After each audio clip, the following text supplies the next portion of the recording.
यथाशीघ्र अच्युत सामंत एवं घटना संपृक्त समस्त अभियुक्त मानू जो मैंने भी संपृक्त अच्छा से समस्त को अरेस्ट न करा विद्यार्थी परिषद ए आंदोलन आहुरी तीव्रतर करिब।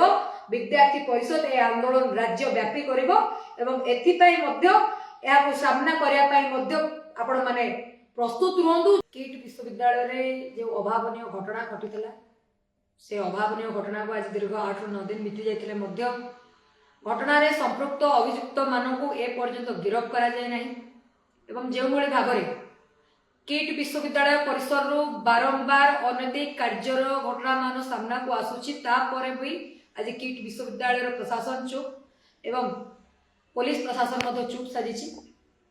विद्यार्थी परिषद किट विश्वविद्यालय घटना परठू प्रथम दिन ही राजरास्ता को ओह्लाई आंदोलन करिछि।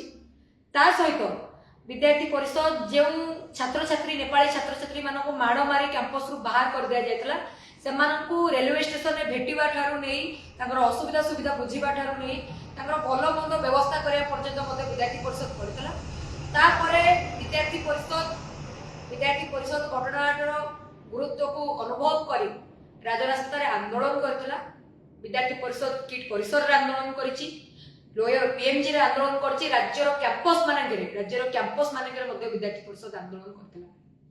घटना विद्यार्थी परिषद सीधा सड़क भाव में राज्य सरकार हस्तक्षेप लोड़ा ओडिशा सरकार मान्यवर उच्च शिक्षा मंत्री श्रीमान सूर्यवंशी सूरज महोदय को भेटीला एवं सीधा सड़क हस्तक्षेप लोड़ीला एवं दाबी करथिला जे किट विश्वविद्यालय घटनार समाधान न होगा पर्यंत किट विश्वविद्यालय को ओडिशा सरकार नजर में रखा जाऊ, ओडिशा सरकार अधीन में रखा जाऊ।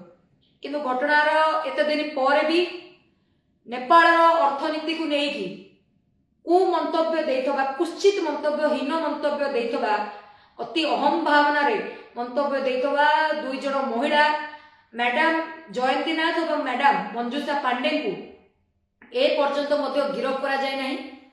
सेमाने मध्य क्षमा प्रार्थना केवल जे करदेले हेबो नहीं, गोटे देश मध्य जो अप्रीतिकर परिस्थिति सृष्टि करने पछरे सीधा सड़क षड्यंत्र आपण मैंने अच्छा गिरफ्त दाबी विद्यार्थी परिषद करथिला।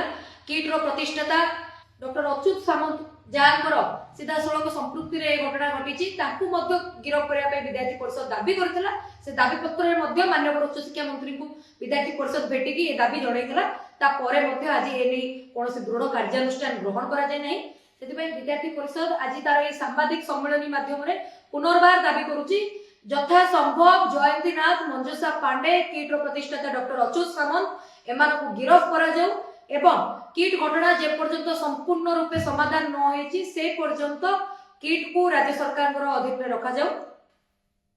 आम समस्ते एबे आजिर घटना ऊपर मध्य ध्यान दबा आम देखा जे गोटे भौणी एमबीए रो छात्री को चाकरी दबार प्रलोभन देखी 14 लाख टंका नहीं कह जाउछि तुम कॉल सेंटर रे काम करो, सेक्सुअली हारासमेंट करा जाउछि, मेंटली प्रेशर कर माने चाप प्रदान करा जाउछि।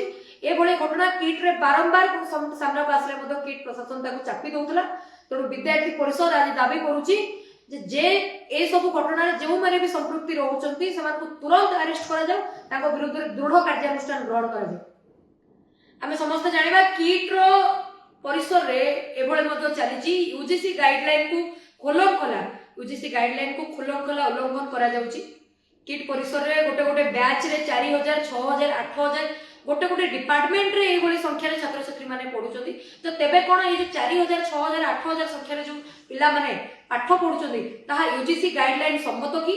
जदि यूजीसी गाइडलाइन सम्मत तबे से केउ गाइडलाइन अछि ताको मध्य किट प्रशासन देखांतु जे केउठी लिखा आइछि गोटे डिपार्टमेंट रे 4000 6000 8000 पिला पढि परिबे एवं सेतिपाई मध्य दृढ़ पदक्षेप नबार आवश्यकता अछि एने शिक्षा विभाग।